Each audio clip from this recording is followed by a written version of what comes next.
Assalamu alaikum, welcome to Salam Media. It is Friday night, 7 o'clock on the dot, your favorite sports show, coming to you live from Johannesburg.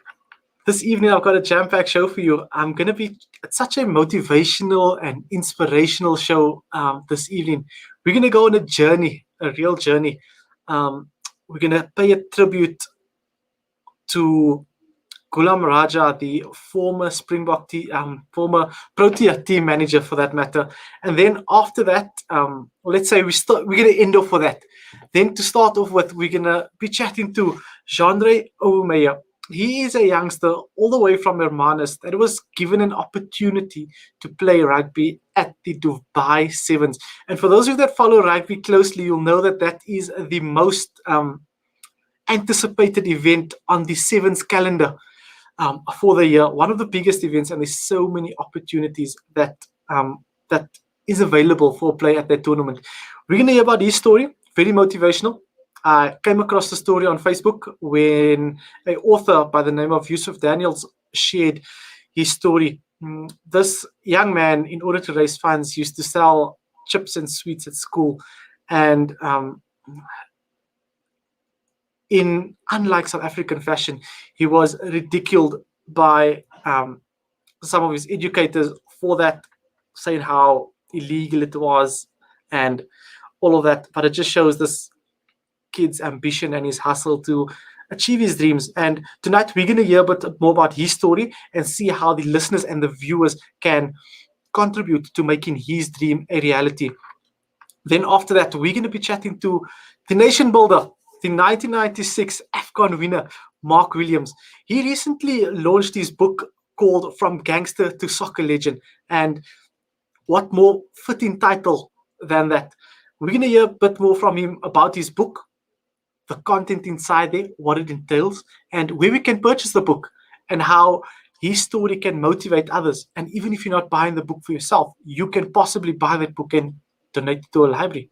I mean, the stories in there is enough to make anyone feel like they can achieve anything in life. Then after that, we're going to be ending off with a tribute to Ghulam Raja. We've got Makai Ntini, we've got Ashraf Garda, we've got Dr. Musaji. There is just an amazing panel that can share amazing stories about this legend that held the Protea camp together. But first, we're going to go to a quick ad break, and then when we come back, we're going to be chatting to Jeandre Overmeyer a bit more about his story.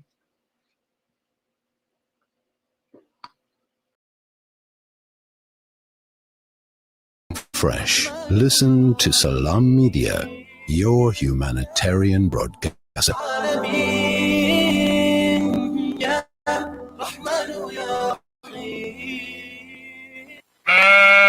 Don't be sheepish. Kurbani with Penny Appeal. Affordable and rewardable. For just 700 Rand in Africa, Gaza 3,000 Rand, South Africa and Yemen 2,000 Rand. You can reap the rewards of your sacrifice. Go on and do your bit to banish poverty. Only the best animals, 100% reliable, and of your Kurbani. Call 031 1100 573 or visit www.pennyappeal.org.za to book your Kurbani today. WhatsApp 081 407 2753 for more information. Trust us to deliver your sacrifice where needed most, allowing you to reap the rewards of this blessed action. Penny Appeal. Small change, big difference. Dad, well, I've been chatting with an investment broker today and... Broker? Did the broker tell you that our economy is a mess? There's bushfires in Australia, America wanted World War III, and now the coronavirus is traveling around the world. Well, I also thought about purchasing some crypto. Crypto? What's that, like another pyramid scheme? I don't trust what I can't see. There's an apartment in Belito. So all your family will be asking to stay there for free. And what if the government takes it away, eh? Dad, I don't think it works like that. I'll tell you what works. Gold. At your age, I invested in gold coins and it paid for your university fees and your wedding. No contracts, no agreements. Your investment is in your hands and you own it. With 70% growth in only 5 years, do you still doubt gold investment? Contact RJ Coin today. 031 202 4701 or visit them at 151 Stephen Lamini Road in Musgrave, Durban. Randery Jewelers Gold Coin Exchange. Your passport to gold investment. Sustain, sacrifice, share. This Eid al-Adha, donate your Qurbani through Africa Muslims Agency. We ensure that your Udhiyah Qurbani not only feeds the poor but creates sustainable incomes for local farmers, brings the practice of sacrifice to the villages and shares the spirit of Eid. Sponsor in South Africa for 2,400 Rand. Africa 1,500 Rand. Palestine 6,150 Rand. Syria 4,000 Rand. Donate online at africamuslimsagency.co.za or call 011-834-8685. Africa Muslims Agency, inspiring the spirit of giving. Listen to something fresh. Listen to Salam Media.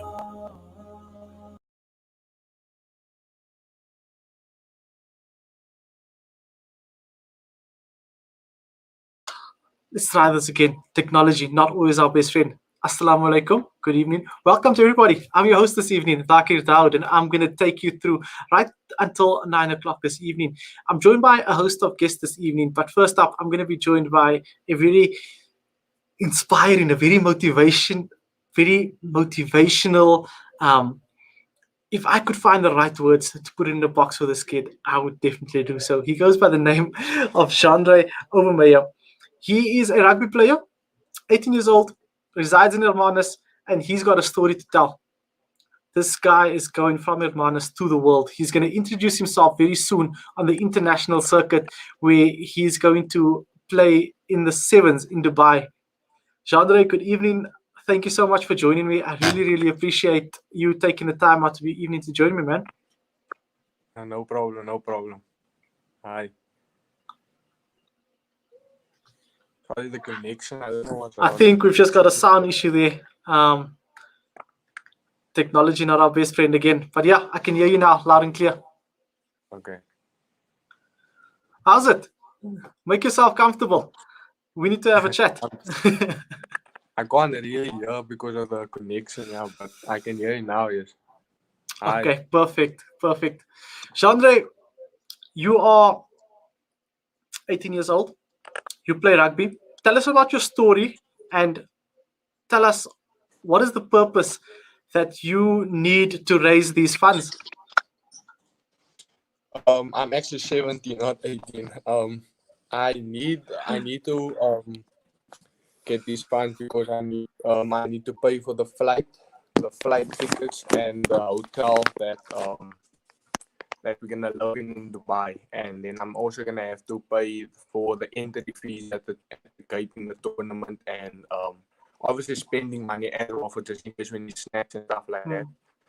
And I think it's also for the buffet that we're gonna attend in Dubai that I heard of, and then, yeah, that's more or less what I'm gonna need the funds and the kids we're gonna play in as well, and the equipment we're gonna use. So I mean that everything adds up. It becomes quite pricey if you think of it, and it definitely makes sense why us as South Africans need to put our bit in. Tell us a bit about yourself. Where did your rugby journey begin? At what age did you pick up a rugby ball for the first time? Well, I'm Jeandre Overmeyer, as most of you heard already, and I started playing rugby in grade 4, and it wasn't a really successful year because I played C team. I was short, and skinny as well. So yeah, those days I think they didn't really look into players like that, and yeah, I didn't make B or A team, so I had to settle for C team. And then in grade 7, I made my first A team match. And I played really well in my first match in the A team, but then I had an injury in grade 7, and then I had to set out for the rest of the year. And I think that influenced my grade 8 year as well, because in grade 8 I came and we played trials, and I didn't make the A team. I played B team, but I really felt that I had to make A team. But my coaches told me that I lack a few attributes, and I'm not fit enough to play A team and stuff like that. And so I thought to myself, how can I improve my game, and how can I work on the attributes that I lack. And then he told me, I went to him and I asked him what can I work on. And he told me, and I went to gym and I did every time after rugby practice, when everybody left, I used the field to work on the attributes I lacked and did extra fitness. And then in grade 9, I made the A team for my school at Manus High. And then, yeah, it was a privilege. And then I performed really well in grade 9, yeah, and made the All and Elite team, which is our region, like the VP is in Cape Town and all of those places. And then, yeah, so I made the Ball and Elite team. But then my goal in 2020 was to make the Holland Craven Week team. But due to COVID, there wasn't a Craven Week, and then yeah, my goals was just messed up. And then I didn't stop. I kept on working, and then I felt I could also like ask help from players that were playing in Craven Week before. And I looked deeper into the game. Basically, in grade 10, I found like more interest in rugby because I did research a lot during lockdown, and I worked a lot during lockdown. While I wouldn't say everybody, but while a lot of players were like not doing anything during lockdown, I worked really hard during lockdown. And then I came to the conclusion that I'm really not at the level where professional players are, and I really want to make it at that level before I university. So by next year, my goal is to have the right body structure and weight and everything to play at that level. And I played trials this year for my first team. It's my first year trialing out for first team because I'm grade 11. So basically, I'm a year because it's under 18 level first team, and I was still 16 at the moment when I trialed out. So I made the first team because I worked for that because it was one of my goals as well to make my first team first year. And I did it. I scored 2 tries at my trials, and it went really well. And then we played our first match against Strand High, and then I got the offer for this Dubai tournament, and they said that I can go to the Warriors in Outiniqua and can play there. And I think, can you just repeat that quickly, the name of the team? I think we just broke up there for a second. Oh, South African Warriors. Yeah. Perfect. So And I mean, yeah, just to butt in quickly, you are 17 years old. You're so motivated. You're so ambitious. You're a goal-getter, if you want to put it that way. Yeah. And Yeah. even with the COVID-19 pandemic that came along, how did you stay motivated in order for you to reach and achieve your goals? Well, during that time, the Springboks won the World Cup, and I really looked up to that because when I looked at the World Cup, I saw how the Springboks brought the nation South Africa together, and at that moment there wasn't really any crime or anything in South Africa, and I really looked up to that. I believe the first Black South African to lift the World Cup, and the 2 tries scored Stephen Kobe and Makazoma Pimpi for the 2 first South Africans to score in a World Cup. So it was really inspirational and motivational for me. And I thought, okay, one day I also want to be there. And when lockdown came, I felt like, oh, this is a perfect time to work on myself because lockdown, you can't go anywhere, no school, nothing, basically, just you isolated. So I felt the need to work on myself, build my body, and make myself better for rugby when rugby starts. And then that was this year. And rugby started this year, and I tried out first team, and I had a great trial and the first match, and that's how I got seen for the SA Warriors. You shared so much about rugby, but you didn't share which position you played. Oh, sorry. I play number 8 and number 8, and but I really feel like I would play better at inside center. But the coaches see a potential in me at Aceman. But I would see where where I feel more comfortable. I think they're gonna give me a run at inside center next year, but at the moment I play eighthman. Yeah. Well, I can assure you one thing: if you're playing under a coach like Jake White, he would have certainly played you at inside center. You know that he likes his big and bulky inside centers. I mean, he turned Cornel Hendricks from a wing into an inside Yeah. center, and look at the guy flourish now. Yeah, he's good now. The corner is very good. Yeah. Yeah, so I mean, who are some of the players that you look up to? You mentioned Makazole Mapimpi, you mentioned Cheslin Colby, but none of them are eighthman. Is there anybody in your position specifically that you look up to and that you aspire to be like? Not really in my position. Also a forward as well. Shia Kolisi is a very good leader, and he's an inspiration because the way he plays is really something to look up to. And as a leader, I also really want to be captain for my first team next year. I really look up to Shia Kolisi as a leader, and he's a very good player as well. And his decision making on the field is also brilliant, and he's like the guy is strong. The way he plays is brilliant. I look up to him. He's a six flanker, but he's really good. Quite a catch-22 for you. One that many eighthman suffer with. I don't know if they want to be the backliner in the forwards. Tough one for you, but I mean, you've got still a few more years to make your mind up where you exactly want to be. With you coming from Hermanus, we know that there's a number of talented players that come out of Hermanus, the likes of Leolin Zas, for example, the Stormers winger. There's so many. Is there anybody specifically that you like from Hermanus, and what are you going to do as you're now a 17-year-old gentleman? You've been raising funds for yourself to go out there to Dubai. What do you want to do, and what changes do you want to see in your community when you come back from Dubai in order to uplift and upskill your people? Excuse me, I didn't catch the last part now because the connection, I think it was.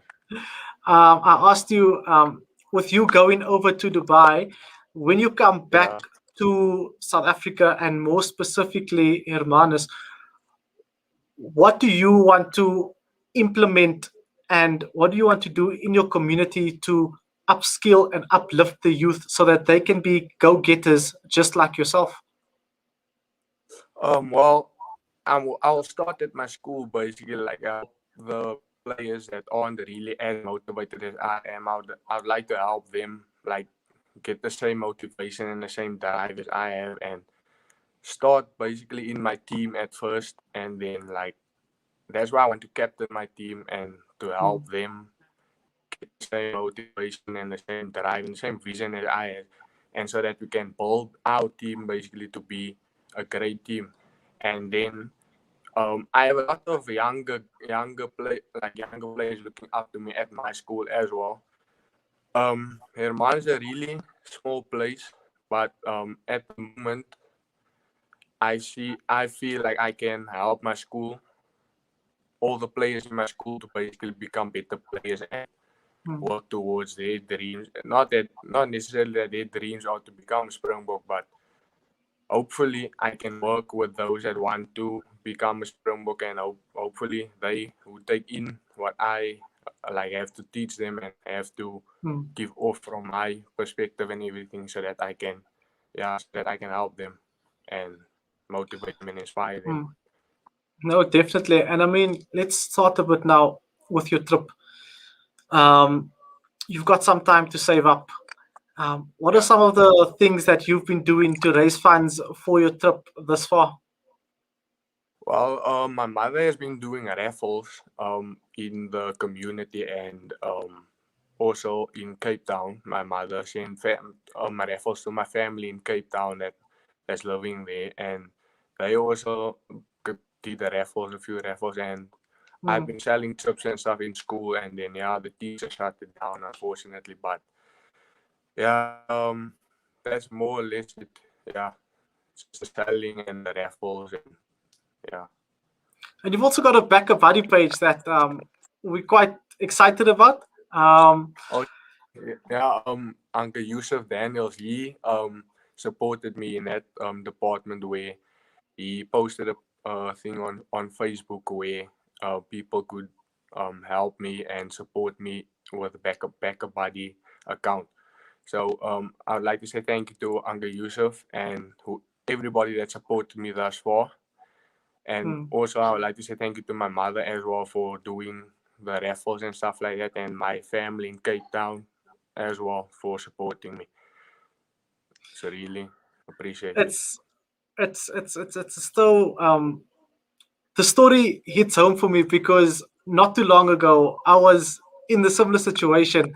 Also, my mom, a woman in a million, she made kusistas, so I could sell kusistas to raise funds so that I could go to New Zealand and Australia to learn more about the media space in rugby.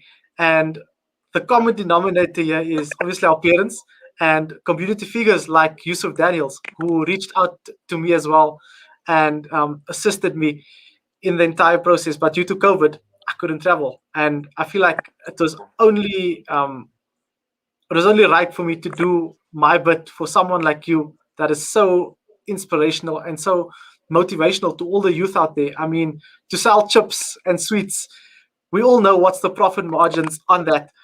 And Yeah. to know that that little bits will contribute to your 35K so that you could go overseas to live your dream and to show the rest of the world the talent and the skills that we have in South Africa is just amazing. And from our side at Salam Media, myself, Thaakir, Dawood, I mean, all my social media platforms will be filled with your Backup Buddy page,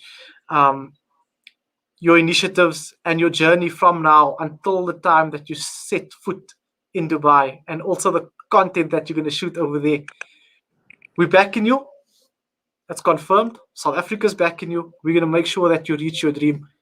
Go for gold, buddy. You've got this, man. Thank you very much. I really appreciate it, and God bless you and everybody else that's supporting me. I really appreciate it. It's only a pleasure. I mean, how can we end off the show the segment without doing such a cliche radio saying? Is there a shout out you'd like to send to anybody while we have you on air? Oh, well, I would like to give a shout out to my best friend, Robert, and also a few of, my other cousin, Carlson. I'd like to give a shout out to him as well for also being one of the big factors that, like, he's also one of the big reasons why I'm jumping and working out also, because he's also a talented rugby player, and I hope he also reaches his dreams and his goals, because unfortunately he's at the school where it's really tough and stuff like that, and he isn't really seen there. So I would like to say also a big thank you to my mother as well again, and my family in Cape Town. But yeah, that's more or less it. Thank you. And Uncle Yusuf once again. Buddy, it was a pleasure chatting to you. I'm going to chat to you soon, a bit closer towards your trip, and we're going to hear how the progress has been coming together from that. I hope you have a lekker weekend further. The Springboks are currently playing. Before I let you go, what's your quick prediction on that one? Excuse me? I said the Springboks are playing as we speak. What's your quick prediction on that? Well, I think they're going to win because they are a big physical team as well. And yeah, they are good. But it's just concerning that I don't see Cheslin Colby and Makazolo Mapimpi there, or in your, like, a few backline players just look like they, like, the World Cup winners aren't there, you see. But I have faith in them. They will win, definitely. Yeah. Well, I think I have my new rugby analyst in you. I think I'm going to hit you up more often, not necessarily about your trip, but more for rugby analysis. But Jeandre, thanks for your time this evening. I appreciate it. Good luck with your journey and all the best, man.